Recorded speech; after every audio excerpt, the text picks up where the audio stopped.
تعال اقول لك الالمان بيستفادوا ازاي بميه المطر، وازاي بيحافظوا على الشوارع بعد مطر مثلا 10 12 ساعه ما تلاقيش مثلا ولا اي نقطه ميه في الارض.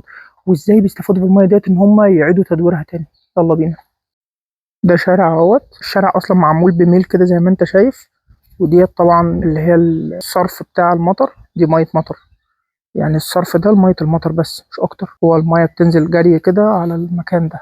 برضو لو انت عندك بيت زي الراجل ده كده، ده عامل خزان ميه اهوت، ده بيلم المطر من فوق. دي مجرة المطر فوق اهيت، مجرة المطر فوق اهيت، وبيتخزن هنا ده عشان هو نفسه يستفاد بقى بالميه. نفس الكلام برضو البيوت بتكون المجرى اللي فوق ديت نازله على الصرف بتاع الميه بتاعه المطر. كل البيوت كده، انت اصلا شايف كل البيوت كده، بيوت كده.